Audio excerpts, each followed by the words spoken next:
आज हम देखने वाले हैं एक south Korean suspense thriller movie जहां एक जीनियस चोर दिखाया गया है जिसका काम शहर की अलग अलग जगहों पर जमीन के नीचे पड़ी पाइपलाइन में छेद करके वहां से तेल चोरी करना था। तो कैसे उन्होंने इस मिशन का प्लान बनाया, मिशन में क्या क्या हुआ और क्या वे इस मिशन में सक्सेस हुए, यही हम इस मूवी में देखेंगे। कहानी शुरू होती है साउथ कोरिया के सियोल शहर से, जहाँ हम शहर के अंदर एक अंडरग्राउंड देखते हैं। उस अंडरग्राउंड में कोरिया की सबसे बड़ी पाइपलाइन थी जिसके जरिए तेल सप्लाई होता है। असल में यहाँ विभिन्न जगहों पर लगभग 12,000 पाइपलाइन फैली हुई हैं और उन सब पाइपलाइनों के जरिए से तेल सप्लाई किया जाता है। फिर हम एक लड़के को देखते हैं जिसका नाम ड्रिलबिट है। ड्रिलबिट कोई आम इंसान नहीं था, वह एक कुख्यात चोर था। वह तेल चोरी का काम करके अब काफी अमीर बन चुका था। असल में वह इन तेल पाइपलाइनों में छेद करके यहाँ से तेल चुराता था, लेकिन ये काम वह खुद के लिए नहीं करता था, वह अलग अलग लोगों के साथ डील करके ये काम करता था। उसका मेन काम पाइपलाइन में छेद करके एक लाइन तैयार करना होता था जिससे जिसने डील की होती वो उस लाइन के माध्यम से अपनी मर्जी से तेल निकाल सके। लेकिन पाइपलाइन में छेद करना कोई आम काम नहीं था, इसमें बहुत बड़ा रिस्क होता है। अगर छेद करते वक्त कोई गलती हो जाए तो विस्फोट हो सकता है और उसकी मौत भी हो सकती है, और अगर किसी तरह से वो पकड़ा गया तो जुर्माना तो है ही, साथ में जेल भी। पर ड्रिलबिट को इन सब बातों की फिक्र नहीं थी, क्योंकि वह पाइपलाइन ड्रिलिंग में काफी एक्सपर्ट था, इसलिए उसका नाम ही ड्रिलबिट पड़ गया। चूंकि ये काम बहुत रिस्की था, इसलिए वो डीलर्स से बहुत पैसा लेता था। एक छेद के लिए उसकी फीस लगभग 1,25,00,000 रुपए थी। ड्रिलबिट लंबे समय से ये काम करता आ रहा था और अब वह काफी अमीर बन चुका था, फिर भी वह अपना ये काम जारी रखे हुए था। अब हम एक डीलर स्ट्रो को देखते हैं जिसने किसी और डीलर के जरिए ड्रिलबिट का पता लगाया। स्ट्रो ने पैसा लेकर ड्रिलबिट के साथ डील कर लिया, पर जो आदमी स्ट्रो ने ड्रिलबिट के नाम से पेश किया वो असली ड्रिलबिट नहीं था, वह एक आम कर्मचारी था जिसके पास ड्रिल के बारे में थोड़ा बहुत आदमी था। असल बात यह थी कि ड्रिलबिट एक छेद के लिए लगभग 1,25,00,000 रुपए लेता था, इसलिए डीलर ने ज्यादा मुनाफा कमाने के लिए एक सिंपल आदमी को भेज दिया ताकि वह उसे थोड़े पैसे देकर पूरा पैसा खुद रख सके।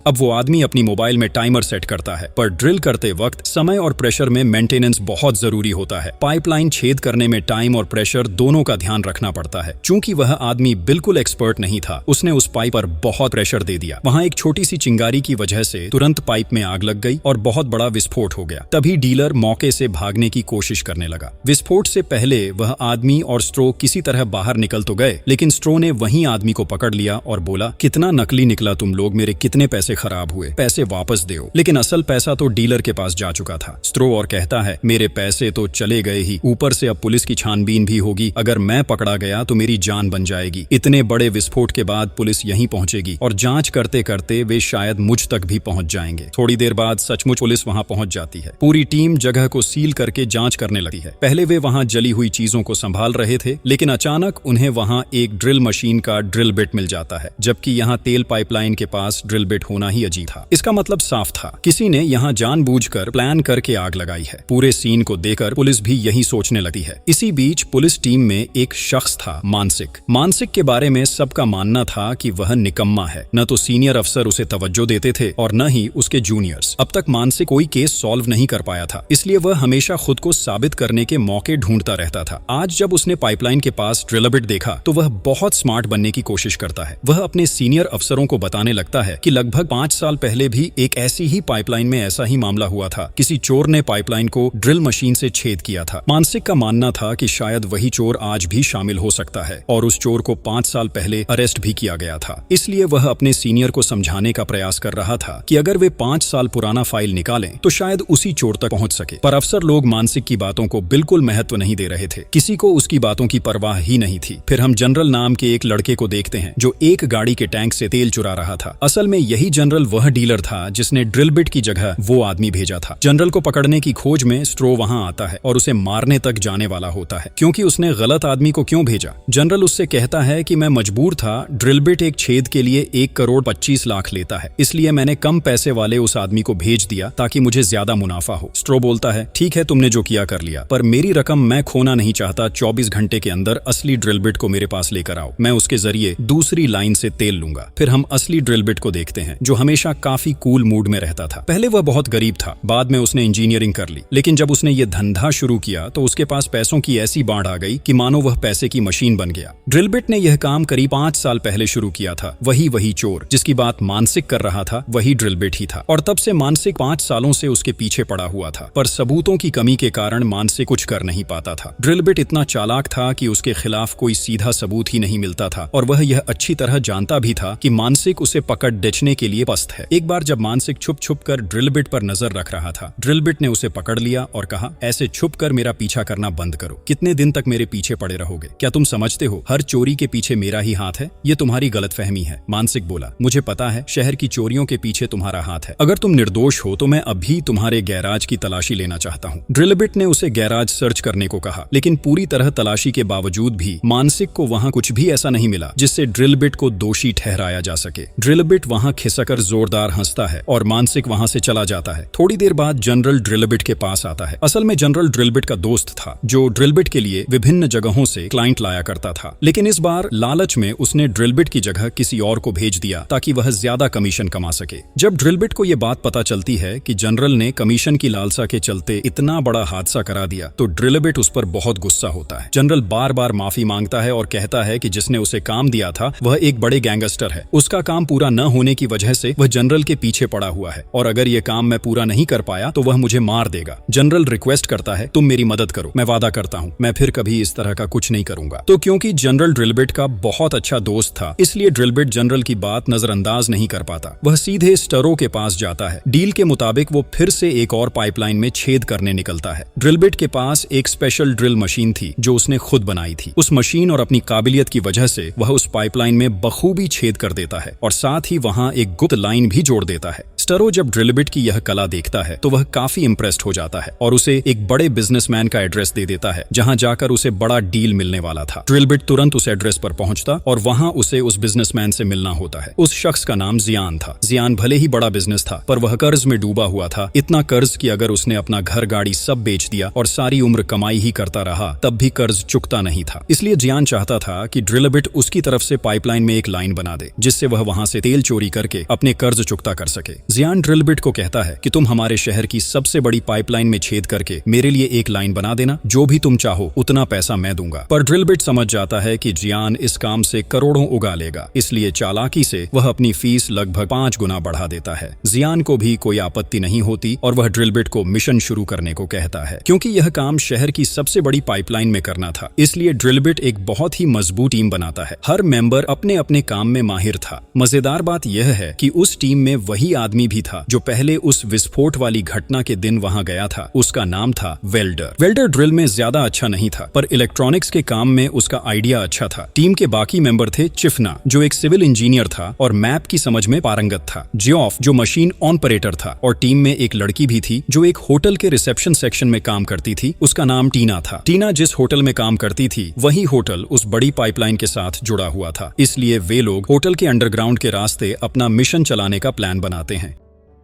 टीना का काम था कि मिशन के दौरान होटल में किसी को भी बुक न होने देना ताकि किसी को अजीब लगे नहीं। सब लोग मिलकर मिशन शुरू करते हैं। ड्रिल बिट ने उस मिशन के लिए एक बहुत मजबूत और स्पेशल ड्रिल मशीन तैयार की हुई थी। वे सब होटल के अंडरग्राउंड में जाते हैं, थोड़ी प्लानिंग करते हैं कि कैसे काम होगा और उनका हर किसी का फोन उनसे लेकर रख दिया जाता है। मिशन खत्म होने पर ही उन्हें वापस मिलेंगे। एक मैप देखकर ड्रिल बिट तय करता है कि किस जगह से पहले खोदना शुरू करेंगे। काफी सोच विचार के बाद वे एक दीवार चुनते हैं और हथौड़े से पहले उस दीवार को तोड़ते हैं। इसी बीच जियान अपने एक बंदे से कहता है कि वो अपनी बैंक में जितना पैसा जमा है उस सब पैसे से वह तेल खरीद ले, क्योंकि जियान की बड़ी प्लान ये थी कि जैसे ही उसे पाइपलाइन से लाइन मिल जाएगी वह वहां से बहुत सारा तेल निकालवाएगा और इलीगल तरीके से इतनी बड़ी मात्रा में तेल निकाले जाने से पूरे देश में तेल की किल्लत पैदा हो जाएगी। इसी स्थिति का फायदा उठाकर जियान उन तेलों को महंगे दामों पर बेचकर खूब पैसा कमाना चाहता है। दूसरी तरफ वे दीवार तोड़कर अंडरग्राउंड चले जाते हैं, लेकिन जैसे ही वे पाइप में छेद करने लगते हैं उन्हें वहां कैल्शियम कार्बोनेट की एक परत दिखती है। चिफना जो टीम का मैप एक्सपर्ट था वहीं पर ड्रिलिंग रोकने की सलाह देता है, क्योंकि कैल्शियम कार्बोनेट होने से ड्रिलिंग करते वक्त विस्फोट का खतरा बहुत बढ़ जाता है और मौत तक हो सकती है। लेकिन ड्रिल बिट कहता है काम आगे बढ़ेगा और अब इसे बंद नहीं किया जा सकता, क्योंकि जियान के साथ उनका डील पहले से हो चुका है। जोखिम होने के बावजूद उन्हें यह काम पूरा करना ही होगा। यह काम करने से पहले हर किसी ने रिस्क को जानते हुए हामी भरी थी। ऊपर से उन लोगों को डेडलाइन भी दी गई थी, तो काम रोकने से कोई फायदा नहीं होगा। ड्रिल बिट बिट की बात सुनकर वेल्डर बेहद नाराज हो जाता है। वह ड्रिल बिट से कहता है, तुम पैसों के लिए हम सबकी जिंदगी खतरे में डाल रहे हो, अगर तुम्हें मरना है तो खुद जाओ। पर ड्रिल बिट जवाब देता है, तुम यह बात मुझे कैसे कह देते हो जबकि तुम भी पैसों के लिए यहाँ आए हो। वेल्डर टीम में सबसे ज्यादा गुस्से वाला था और वह ड्रिल बिट से ईर्ष्यालु भी था। उसे लगता था कि वह ड्रिल बिट से बेहतर है और उसी तरह बहुत पैसा कमाना चाहता है। वेल्डर दावा करता है कि अगर जोखिम है तो उसे वह मेन पोजीशन दे दे। अगर तुम मुझे मेन काम दे दो और तुम्हारे डील की पूरी रकम मुझे दे दोगे तब मैं अपनी जान जोखिम में डालने को राजी हूँ। वेल्डर की यह मांग सुनकर ड्रिल बिट गुस्से से भर जाता है और दोनों के बीच खूब झगड़ा शुरू होने लगता है। तकरीबन थप्पड़ झगड़े की नौबत आ जाती है। बाकी मेंबर को बीच में जाकर उन्हें शांत करना पड़ता है। चूंकि आज काम शुरू करने में बहुत देर हो चुकी थी, वे सब मिलकर फैसला करते हैं कि काम आज बंद रखा जाएगा और कल ठंडे दिमाग से सब प्लान के मुताबिक मिलकर काम पूरा करेंगे। अगले दिन जब वे फिर से खुदाई करते हैं और थोड़ी आगे बढ़ते हैं तो उन्हें बहुत बड़ा एक पत्थर मिल जाता है। ऐसा पत्थर जो सिंपल ड्रिल मशीन से नहीं टूटने वाला था। उसे तोड़ने के लिए उन्हें हैमर ड्रिल की जरूरत थी, पर हैमर ड्रिल बहुत जोर का शोर करता है। इसलिए प्लान के मुताबिक वे वेल्डर को ऊपर भेजते हैं कि वह बहुत तेज म्यूजिक चलाकर शोर छुपाए और वेल्डर भी प्लान के अनुसार वही कर रहा था। वो लोग नीचे हैमर ड्रिल से पत्थर तोड़ना शुरू करते हैं। ऊपर वेल्डर इतना जोर से म्यूजिक बजाकर नाच रहा था कि नीचे से ऊपर की कोई आवाज सुनाई ही नहीं दे रही थी। उधर हम मानसिक को भी देखते हैं जो अब भी ड्रिल बिट के पीछे पड़ा हुआ था। वह हर जगह ड्रिल बिट को ढूंढ रहा था। मानसिक के पास शहर की सारी पाइपलाइनों का एक मैप भी था जिससे उसने शहर के कई पाइपलाइनों का चेक करके उन जगहों पर हुए कई छेद और इलीगल कनेक्शन ढूंढ निकाले थे। जब वह ये सारी रिपोर्ट पुलिस डिपार्टमेंट में जमा कराता है तो सब मान लेते हैं कि शहर में वाकई तेल की चोरी हो रही है, वरना इतने सारे इलीगल पाइपलाइन कनेक्शन कहां से आते। तुरंत पुलिस डिपार्टमेंट शहर की हर पाइपलाइन चेक करने के लिए पुलिस भेज देता है। जांच करते हुए एक पुलिस वाला उस होटल तक पहुंच जाता है जिसके नीचे ड्रिल बिट्स काम कर रहे होते हैं। टीना जब पुलिस को वहां देखकर घबरा जाती है तो वो किसी तरह अलार्म को दबा देती है ताकि ड्रिल बिट्स को पुलिस की बात पता चल जाए। वैसे ये अलार्म उन्होंने पहले से प्लान करके रख रखा था, पर बदकिस्मती से अलार्म काम नहीं करता क्योंकि खुदाई के दौरान किसी ने गलती से अलार्म की वायर ही काट दी थी और किसी को इसका एहसास तक नहीं हुआ। दूसरी ओर जब पुलिस वेल्डर के बज रहे गाने को सुनकर अंदर चेक करने जाती है तो पहले वेल्डर पुलिस का स्वागत करता है और फिर ज्यादा तेज गाना बजाकर पुलिस को अपनी ओर नचाने की कोशिश करता है ताकि पुलिस ड्रिल बिट्स तक न पहुंचे। लेकिन अचानक बॉक्स की दिक्कत से म्यूजिक बंद हो जाता है और पुलिस को ड्रिल मशीन की आवाज सुनाई देती है। पुलिस तुरंत बेसमेंट की तरफ बढ़ती है, पर तब तक ड्रिल बिट वहां से सारे सबूत मिटा चुके होते हैं। वे सब मास्क पहनकर वहां ऐसे अंदाज में खड़े हो जाते हैं जैसे वे सब होटल में ही काम करने वाले लोग हों। दरअसल ड्रिल बिट्स के पास वॉकी टॉकी थी। जब अलार्म काम नहीं कर रहा था, टीना वॉकी टॉकी से उन्हें पुलिस की मौजूदगी की बात बता देते हैं। पुलिस कुछ भी न पाकर होटल से चला जाता है। फिर टीना नीचे आकर अलार्म की कट गई वायर ठीक कर देती है और उसके साथ वहां जियो सबो भी था। उधर ऊपर जो ड्रिल बिट्स हैं वे एक अलमारी को नीचे प्लेस कर रहे होते हैं। तभी वो अलमारी जमीन पर जोर से गिरती है और अंडरग्राउंड की कई हिस्से धंस जाते हैं। वे देखते हैं कि टीना और जियोसा मलबे के नीचे दब गए हैं। प्रॉब्लम यह है कि उन्हें बचाने का रास्ता भी मलबे से बंद हो गया है और वे अंडरग्राउंड के दूसरे सिरे पर फंस चुके हैं। तो वेल्डर चिफना से कहता है कि वहां फंसकर उनके पीछे समय गंवाने से हमारा कुछ नहीं होगा। वो लोग वहां इस तरह फंसे हैं कि हम उन्हें बचा नहीं पाएंगे, तो चलो अपना काम पूरा करते हैं और अगर वे मर भी गए तो उससे हमें फायदा होगा, उनकी हिस्सेदारी भी हमें मिल जाएगी। एक बार सोचा जा, हम इतने रिस्की काम कर रहे हैं और अगर यहाँ थोड़ा सा बेनिफिट हो जाए तो बुरा क्या है। वेल्डर की बात सुनकर चिफना और ड्रिल बिट दोनों को बहुत गुस्सा आता है क्योंकि कोई इंसान इतना स्वार्थी कैसे हो सकता है। फिर चिफना खुद ही मिट्टी खोदकर टीना और जियोसा को बचाने के लिए उतर जाता है और ड्रिल बिट भी उसके साथ जुड़ जाता है। किसी तरह वे दोनों टीना और जियोसा को मलबे से निकाल लेते हैं। रात में जब सब होटल के कमरे में सो रहे होते हैं, ड्रिल बिट अपने कमरे में बैठकर एक मैप देख रहा था। तभी बाहर से किसी अलार्म की आवाज आती है। ड्रिल बिट कमरे से बाहर निकलकर देखता है कि वेल्डर सारे पैसे चुराकर भागने की कोशिश कर रहा है। ड्रिल बिट उसे तुरंत पकड़ लेता है और उसे मारने पीटने लगता है। बाकी लोग उस आवाज को सुनकर वहां इकट्ठा हो जाते हैं, पर वेल्डर घुटनों के बल गिरकर सबके सामने भीख मांगने लगता है और कहता है, क्या तुम लोग सोचते हो ये पैसे मैं अपने लिए चुरा रहा हूँ? मेरा बेटा हॉस्पिटल में है, उसे महंगी दवाई चाहिए, इसलिए मैं ये पैसे ले जा रहा था। उनकी दया जाग जाती है और सब कुछ कहने बताने बंद कर देते हैं, पर सच्चाई यह थी कि वेल्डर ने सिर्फ बचने के लिए ड्रामा रचा था, वह झूठ बोल रहा था। ड्रिल बिट अभी भी वेल्डर पर भरोसा नहीं कर पाता। तब ड्रिल बिट वहीं सोचकर रिसेप्शन पर जाकर अलार्म की वजह चेक करने लगता है। वहां वह कुछ सीसीटीवी फुटेज देखता है। 2 कैमरे बेसमेंट में लगे हुए थे जहां वे पाइपलाइन पर काम कर रहे थे। ड्रिल बिट समझता है कि ये कैमरे जियान ने ही लगाए थे और उसने टीना से कह रखा था कि वह छुपके उनकी हर हरकत हरकत जियान को बता दे। अब ड्रिलबिट पक्के तौर पर जान जाता है कि टीना भी किसी हद तक जियान के लिए काम कर रही है। ड्रिलबिट टीना से रिक्वेस्ट करता है कि वेल्डर के भागने की बात वह जियान को न बताए, क्योंकि उनके कॉन्ट्रैक्ट में साफ लिखा था कि जब तक मिशन पूरा नहीं हो जाता उनकी टीम का कोई भी मेंबर बाहर नहीं जा सकता, और अगर कोई भागने की कोशिश करेगा तो जियान उसे अपनी मर्जी की सजा दे सकेगा।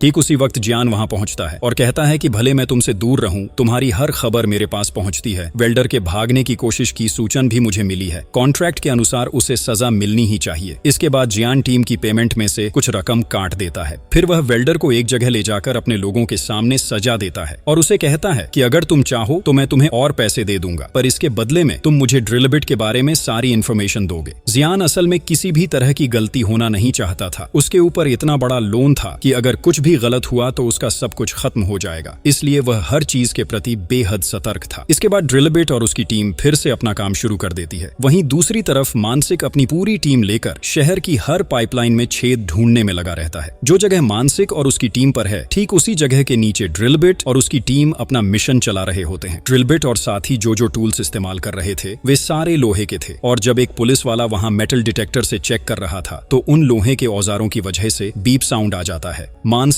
तुरंत अपने लोगों को वहां खुदाई करने का ऑर्डर देता है। दूसरी तरफ टीना यह सब देखता है तो तुरंत अलार्म दबा देती है। अलार्म बजते ही अंडरग्राउंड में मौजूद सभी लोग भागने की कोशिश करने लगते हैं। वे सभी अपने सभी टूल्स उठाकर अंडरग्राउंड से निकलने लगते हैं, लेकिन तभी ड्रिलबिट को याद आता है कि उसने एक लोहे का टूल्स वहीं पीछे छोड़ दिया है। वह दौड़कर वापस जाने की कोशिश करता है। इसी बीच उनके खोदने की वजह से वहां गैस लीक हो जाती है और उस गैस की वजह से ड्रिलबिट बेहोश होकर गिर पड़ता है। यह देखकर चिफना दौड़कर आता है और किसी तरह ड्रिलबिट को वहां से निकाल ले जाता है, और इस तरह वे इस बार पकड़े जाने से बच जाते हैं। उस दिन जब ड्रिलबिट की आंख खुलती है तो चिफना उसे बताता है कि उसकी पत्नी बहुत बीमार है और आज उसकी सर्जरी होनी है, पर अगर चिफना अभी वहां से पैसे लेकर नहीं गया तो उसकी पत्नी की सर्जरी नहीं हो पाएगी। चिफना असल में अपनी वाइफ की सर्जरी के पैसों के लिए इस मिशन में आया था, इसलिए वो सबसे इजाजत मांग रहा था ताकि वह अपनी पत्नी के पास जा सके। लेकिन टीम के बाकी लोग उसे मना कर देते हैं, क्योंकि अगर वह मिशन पूरा होने से पहले बाहर गया तो उनके कॉन्ट्रैक्ट की शर्तें टूट जाएंगी और उनकी पेमेंट से पैसे काट लिए जाएंगे। उसी समय जियान के फोन पर एक मैसेज आता है। वह मैसेज वेल्डर ने भेजा था, जिसमें उसने कहा था कि उनकी टीम का एक मेंबर चोरी छिपे वहां से बाहर निकलने की कोशिश कर रहा है। कुछ देर बाद बाकी लोग मिलकर चिफना को उसकी वाइफ से मिलने की परमिशन दे देते हैं, लेकिन यह भी छुपके ही किया जाता है। चिफना एक मैनहोल के रास्ते हॉस्पिटल पहुंच जाता है जहां उसकी वाइफ है, पर बाकी लोग भी उसके पीछे पीछे चले आते हैं ताकि यह सब सच है या नहीं यह चेक कर सकें।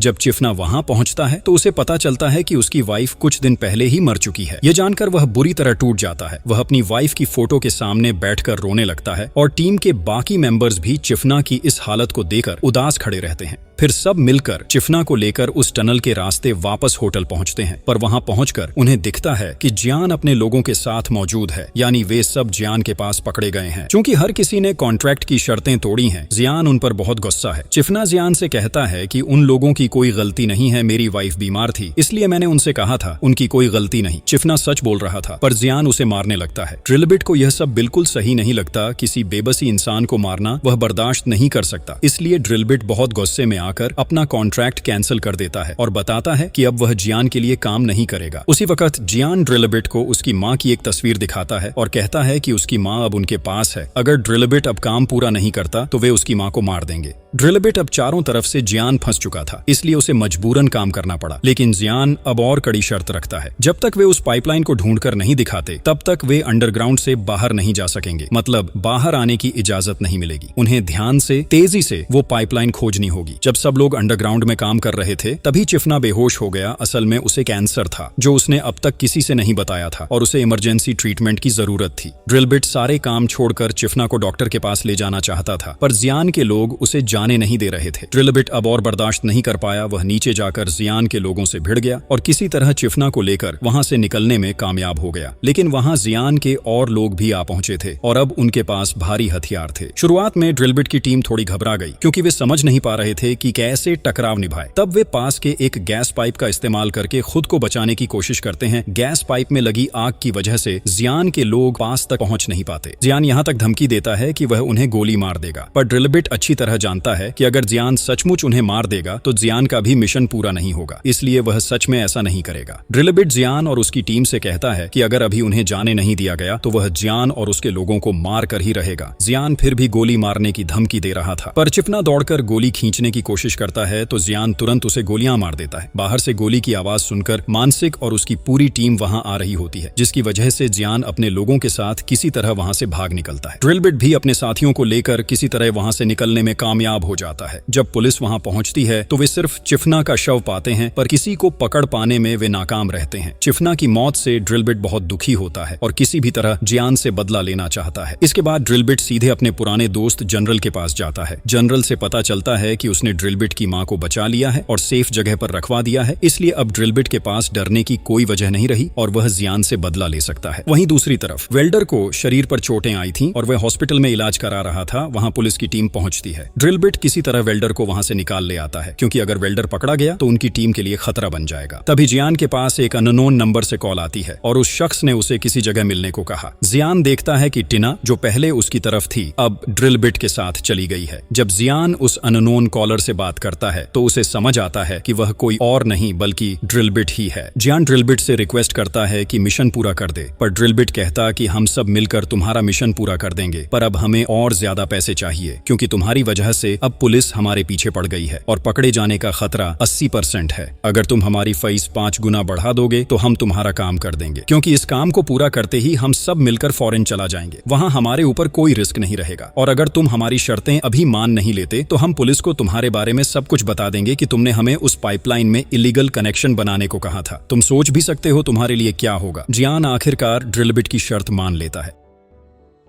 इसके बाद ड्रिलबिट और उसके साथी फिर से काम पर लग जाते हैं। वेल्डर भी उनके साथ था, लेकिन किसी को पता नहीं था कि वेल्डर चुपके से जियान को उनकी हर खबर बता रहा था। उस दिन जब उनके काम खत्म हुआ, ड्रिलबिट वेल्डर को किसी जगह जाते देकर उसके पीछे पीछे जाता है। वह देखता है कि वेल्डर जियान के पास जाकर उनकी सारी इंफॉर्मेशन दे रहा था। उसी वक्त वह मानसिक को भी देखा, जो वेल्डर और जियान की तरफ आ रहा था, पर अगर मानसिक वहां पहुंच जाता तो पुलिस उनकी सारी प्लानिंग का पता लगा लेती। इसलिए ड्रिलबिट चालाकी से मानसिक के सामने से भाग जाता और मानसिक भी उसी का पीछा करने लगता है, न कि जियान का। ड्रिलबिट भागते भागते एक नीची जगह पर गिर पड़ता है और मानसिक उसे फिर देख नहीं पाता, पर ड्रिलबिट उस झटके से बहुत घायल हो चुका था। अगले दिन वे उस पाइपलाइन तक पहुंच जाते हैं। ड्रिलबिट वहां ड्रिल मशीन से पाइप पर छेद करने लगता है, पर यहाँ बहुत ज्यादा प्रेशर की जरूरत थी। चूंकि उसका शरीर अभी चोटिल था, वह प्रेशर नहीं दे पाता और खुद पाइप की प्रेशर में फिसल जाता है। तब ड्रिलबिट वेल्डर से कहता है कि यह काम वहीं पूरा करे। वेल्डर शुरू में इस काम के लिए राजी नहीं था, उसे पहले भी एक बड़ा हादसा हो चुका था, लेकिन ड्रिलबिट कहता है, तुम हर बार मेरे जैसे बनना चाहते हो, मेरे जैसी जॉब पाना चाहते हो, तो आज मैं तुम्हें सारी बातें सिखाऊंगा। अगर तुम्हें सीखने का मौका मिला तो तुम भी मेरे जैसा बहुत पैसा कमा सकोगे। ये सुनकर वेल्डर तुरंत मान जाता है। वह पाइपलाइन पर प्रेशर देता है और ड्रिलबिट उसे बता दे रहा था कि किस टाइम में कैसे प्रेशर देना है। पहले वेल्डर धीरे धीरे ही प्रेशर दे पा रहा था, पर ड्रिलबिट उसे हौसला देता रहा। कुछ ही देर में वेल्डर ने बहुत अच्छा प्रेशर दिया और पाइपलाइन में सुंदर तरीके से छेद कर दिया। इसके बाद ड्रिलबिट उसी छेद के जरिए वहां एक इलीगल पाइपलाइन कनेक्शन बना देता है। दूसरी तरफ जियान अपने सारे लोगों को तैयार कर रहा था कि तेल निकालकर वह उसे कैसे सेल करेगा, और उसने कई क्लाइंट्स के साथ डील भी कर ली थी। साथ ही उसने पहले से ही कई तेल ढोने वाली गाड़ियां भी रेडी रखी थी। जब वह उस इलीगल पाइप से तेल बहता देखता है तो वह बहुत खुश हो जाता है। उसी वक्त ड्रिलबिट उसे फोन करता है और कहता है कि अभी पैसे लेकर आओ, क्योंकि हमने तुम्हारा काम कंप्लीट कर दिया है और जब तक तुम पैसे लेकर नहीं आते तब तक इस पाइपलाइन से तेल निकलना बंद रहेगा। ड्रिलबिट फिर वहां की पाइपलाइन बंद कर देता है और निकल जाता है, लेकिन वेल्डर तुरंत जियान से कॉन्टैक्ट कर लेता है और जब जियान उसे पैसे देने गया तो वेल्डर चुपके से फिर से पाइपलाइन चालू कर देता है। वेल्डर और जियान की बातें ड्रिलबिट सुन लेता है। तब ड्रिलबिट तुरंत वेल्डर पर टूट पड़ता है और मारना शुरू कर देता है। वह कहता है, तुम इतने स्वार्थी कैसे हो सकते हो? तुम जियान जैसे बुरे आदमी के साथ खड़े हो। तुमने देखा नहीं कि उसने चिफना को कितनी बुरे तरह से मार डाला? चिफना ने तुम्हारे लिए कितनी कुर्बानी दी और तुम इसके बारे में कुछ भी नहीं जानते। ड्रिलबिट आगे कहता है कि चिफना ने अपनी सारी बचत जो उसने अपने वाइफ के इलाज के लिए रखी थी तुम्हें देने के लिए छोड़ दी थी, सिर्फ तुम्हें देने के लिए, और तुम उन लोगों के साथ हाथ मिला रहे हो जिन्होंने उसे मार डाला। यह सुनकर वेल्डर अपनी गलती समझ जाता है और चिफना के लिए उसे बहुत दुख होता है। वह बहुत पछतावा करता है, पर अब टीम में किसी पर भी उसका भरोसा नहीं रहा, इसलिए वे सब मिलकर वेल्डर को बंधा देते हैं। वहीं जब वेल्डर और ड्रिलबिट पाइपलाइन पर काम कर रहे थे, जियान वहां लगे एक सीसीटीवी के जरिए सब देख रहा था और उसने वह फुटेज मानसिक के फोन पर भेज दी। पर उसने ऐसा क्यों किया, यह हम कुछ देर में ही जानेंगे। अब ड्रिलबिट जियान को आखिरी वार्निंग देता है और फोन करता है। जियान जवाब देता है कि मैं तुम्हारे पैसे लेकर आ रहा हूँ, तुम लोग बाहर ही रुको। अब जब जियान वहाँ पहुँचता है, वह ड्रिलबिट से कहता है कि पाइपलाइन से तो कोई तेल नहीं बह रहा है और तुमने जो कनेक्शन बनाए हैं मैं कैसे भरोसा करूँ कि सब सही है। पहले मुझे अंदर ले जाओ और दिखाओ कि सब ठीक है, फिर मैं तुम्हें तुम्हारा सारा पैसा दूंगा। ड्रिलबिट जियान को वहाँ ले जाता है और उसने बनाई सारी लाइनें जियान को दिखाता है, लेकिन जियान वहाँ ड्रिलबिट से कहता है, क्या तुम्हें लगा मैं इतना आसानी से पैसे दे दूंगा? तुम्हें एक पैसा भी नहीं मिलेगा। तभी जियान के सारे लोग ड्रिलबिट और उसकी टीम को घेरे में ले लेते हैं। वे सब मिलकर उन पर हमला कर देते हैं, पर ड्रिलबिट और उसकी टीम उनका सामना करते हैं। वेल्डर भी जियान के खिलाफ लड़ता है। एक मोड़ पर ड्रिलबिट जियान को काबू में कर लेता है, लेकिन जब वह उसे गोली मारने ही वाला होता है तभी मानसिक वहां पहुंच जाता है। असल में जियान ने मानसिक को मैसेज करके यहां बुलाया था। मानसिक को देखकर ड्रिलबिट जियान को कुछ नहीं कहता और वह जल्दी से बाहर भागने की कोशिश करता है। तभी वह देखता है कि उसका साथी स्ट्रो, जिसने ड्रिलबिट को जियान का पता बताया था, अब जियान के हाथों उसके बाकी सभी साथी बंधक बनाए गए हैं। तभी जियान का एक आदमी पीछे से आता है और ड्रिलबिट के सिर पर वार कर उसे बेहोश कर देता है। थोड़ी देर बाद जब ड्रिलबिट होश में आता है, वह देखता है कि जियान ने सबको एक जगह बंदी बना रखा है, यहाँ तक कि मानसिक नाम का पुलिस वाला भी बंदी है। उन्हें उसी पाइपलाइन के तेल फैक्ट्री के नीचे बंदी बनाया गया है। जियान ने हर जगह बम लगा रखा है ताकि फैक्ट्री के हर हिस्से में खतरा बना रहे, पर मानसिक और ड्रिलबिट कुछ भी समझ नहीं पा रहे थे कि जियान ने ऐसा क्यों किया। फिर जियान ड्रिलबिट से बोलता है, तुम लोग मुझे इतना बेवकूफ समझते हो? मैं कहीं से भी इलीगल तरीके से तेल निकालता तो पकड़ा जाता, इसलिए मेरी प्लान अलग थी। जब तुम लोग अपने मिशन में लगे थे, मैंने कई कंपनियों के नाम पर कर्ज लेकर करोड़ों रुपए की तादाद में तेल थोक में खरीद कर रिजर्व करवा लिया और फिर मैंने अपना मास्टर प्लान शुरू किया। मैंने इस फैक्ट्री के हर हिस्से में बम लगवा दिए हैं। कुछ ही क्षणों में मैं इस पूरे फैक्ट्री को नष्ट कर दूंगा और शहर में तेल की सप्लाई अचानक खत्म हो जाएगी, क्योंकि यह हमारे शहर की सबसे बड़ी तेल फैक्ट्री है। इस स्थिति का फायदा उठाकर मैं अपना रिजर्व किया हुआ तेल महंगे दामों पर बेच दूंगा और अपने सारे लोन चुकाकर करोड़ों कमाकर बच जाऊंगा। और तुम लोगों के साथ मैंने मानसिक को यहाँ इसलिए बुलाया था क्योंकि मानसिक शुरू से ही पाइपलाइन के पीछे पड़ा था। वह किसी न किसी सबूत की खोज कर सकता था। उसे बचाकर रखना मेरा रिस्क कम कर देता था, वरना वह मेरे खिलाफ कोई बड़ा सबूत निकाल सकता था।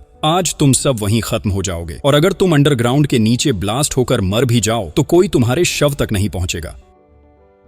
इतना कहकर जियान वहां से चला जाता है। कुछ ही देर बाद ड्रिलबिट एक लाइटर देखता है। वह किसी तरह उस लाइटर तक पहुंचकर गैस लीक कर रहे सिलेंडर के पास जाता और चतुराई से उस सिलेंडर में आग लगा देता है। आग की मदद से वह अपने हाथ पैरों पर बंधे रस्से काटकर छूट जाता और फिर अपने साथियों को भी आजाद कर देता है। फिर वे मिलकर फैक्ट्री में छुपाए गए सभी बम ढूंढ निकालते हैं और जब बम के फटने में बस 1 सेकंड बचा होता है, ड्रिलबिट किसी तरह वह बम लेकर पानी में छलांग लगा देता है, जिससे वे सब सेफ रहते हैं और ड्रिलबिट को भी चोटें नहीं आती। दूसरी तरफ जियान दूर किसी बिल्डिंग से फैक्ट्री देख रहा था और बार बार बटन दबा रहा था, पर बम ब्लास्ट नहीं हो रहे थे। इससे वह घबरा जाता है और समझ जाता है कि इसके पीछे ड्रिलबिट का हाथ है। वह तुरंत ड्रिलबिट को मारने के लिए वहां पहुंचता है। ड्रिलबिट भी अब जियान से बेहद खफा था और दोनों के बीच झड़प होती है। जियान ड्रिलबिट को जोर से मारने लगता है और एक बड़े पत्थर से उसे मार डालने ही वाला होता है कि तभी मानसिक आकर उसे रोक देता है। मानसिक कहता है जियान की सजा उसको पुलिस देगी और उसी समय वहां पूरी पुलिस यूनिट पहुंच जाती है, क्योंकि मानसिक ने उन्हें पहले से ही बता दिया था। पुलिस यूनिट ने वहां तुरंत जियान को अरेस्ट कर लिया और साथ ही ड्रिलबिट को भी हिरासत में ले लिया। हालांकि बहुत पहले ही ड्रिलबिट के बाकी साथी वहां से भाग निकले थे, पर ड्रिलबिट को खुशी हुई कि जियान पकड़ा गया। जब उन्हें पुलिस स्टेशन ले जाया जा रहा था, तभी ड्रिलबिट ने अपनी साथी टीम को एक अन्य पुलिस की गाड़ी में बैठे देखा। वे लोग दरअसल खुद ही पुलिस के पास जाकर आत्मसमर्पण कर चुके थे, क्योंकि वे ड्रिलबिट का साथ देना चाहते थे। अंततः सभी को जेल ले जाया गया। इस पूरे घटना के 3 साल बाद तक बीत गए। इलीगल कामों में लिप्त होने के कारण ड्रिलबिट और उसके साथियों को 3 साल की सजा दी गई थी, लेकिन उन्होंने अपनी गलती मानी और जियान को पकड़ने में पुलिस की मदद की, इसलिए उन्हें 3 साल से पहले ही रिहा कर दिया गया। अब वे सब ईमानदारी से काम करके अपना नया जीवन चला रहे थे। लेकिन एक दिन अचानक मानसिक जब सड़क पर चल रहा था तो उसने दूर से देखा कि ड्रिलबिट और उसके साथी किसी अंडरग्राउंड में उतर रहे हैं। उसे शक हुआ कि कहीं वे फिर से अपना पुराना धंधा तो नहीं शुरू कर रहे। जांच करने के लिए वह वहां पहुंचा, पर देखकर उसे बड़ा सुकून हुआ कि वे लोग वहीं कुछ नहीं कर रहे थे, बल्कि अब सीवर लाइन ठीक करने का काम कर रहे थे। यह देख मानसिक बहुत खुश हुआ। इस तरह वे सब इलीगल वर्क छोड़कर मेहनत और ईमानदारी से एक नया जीवन शुरू कर देते हैं।